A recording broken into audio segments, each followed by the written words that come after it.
Gremo na naslednjo točko, to je 8. točka odlok o spremembi dopolnitve postavitve javnega zavoda zdravstvene dom Brežice skrajšanega dostopnega glasi.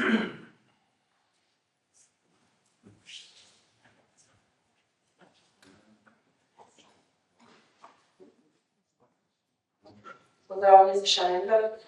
V Pestri so bile zadnje spremembe in dopolnitve odloka o ustanovitvi javnega zavoda sprejete novembra 2025 na občinski seji. In sicer je potem šlo za uskladitev zakona o zdravstveni dejavnosti, ki je nekako posegal na področje upravljanja zavodov. Konec decembra 2025 pa je vstopil v veljavo še zakon o dodatnih interventnih ukrepih na področju zdravstva, ki dodatno zahteva uskladitve odloka.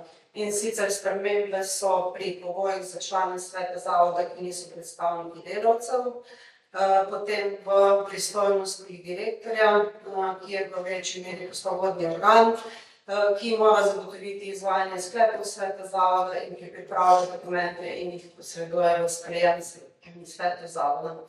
Spremembe pa niso vezane na izobrazbo, poudarek je na procesih in učinkovitosti.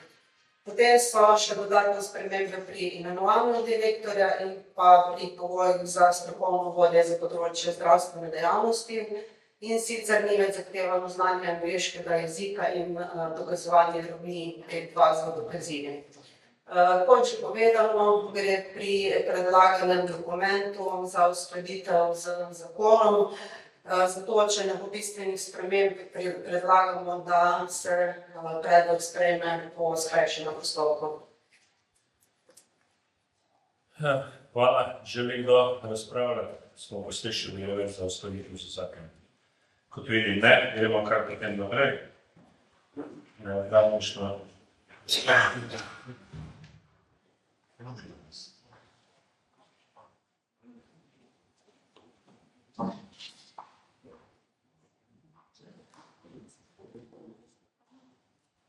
Hvala, glasujemo v prvem sklepu, sprejme se sklep, da se prvi vplival na spremembe dopolnitev odloka o ustanovitvi javnega zavoda zdravstvene dom Brežice združijo.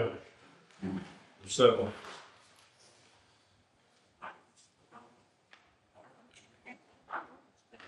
Drugi sklep, sprejme se odlok o spremembe dopolnitev odloka o ustanovitvi javnega zavoda zdravstvene dom Brežice.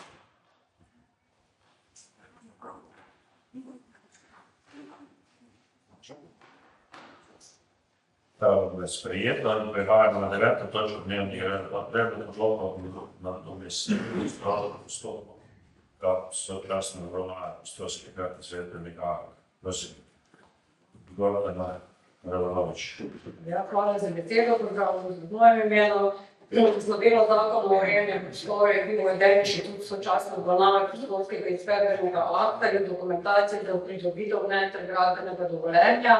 Namen inštituta sočasne obravnave je skrajšanje in poenostavitev postopkov prostorskega načrtovanja ter umeščanja posegov v prostor.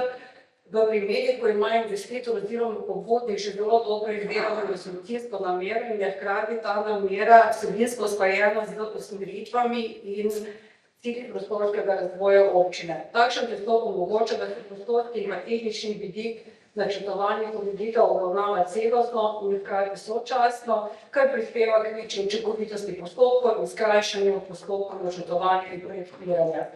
V postopku sočasne obravnave gre za pripravo enega od naslednjih vrst prostorskega izvedbenega akta, se pravi ciljne spremembe občinskega prostorskega načrta, občinski prostorski podrobni načrt ali pa lokacijska predviditev skupaj z dokumentacijo za izdajo gradbenega dovoljenja. Zaradi povečanega obsega dodatnih stroškov, ki nastanejo zaradi večje zahtevnosti in intenzivnosti usklajevanja v postopku sočasne obravnave, se na podlagi 142. člena zakona o urejanju prostora za izvajanje sočasne obravnave z izračunom nadomestila stroškov. Ta odlok določa višino nadomestila stroškov sočasne obravnave, ki znaša 2100 evrov in se izračuna v obliki takse.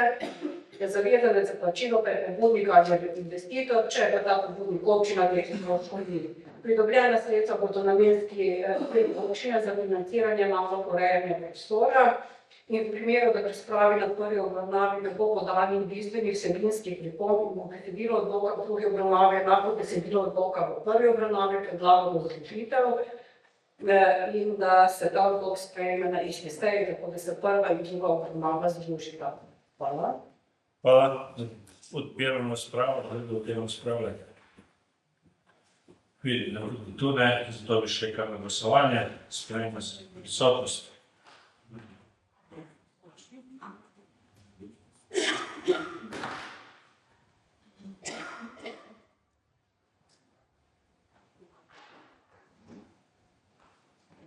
Najprej glasujemo, da se postopka združita.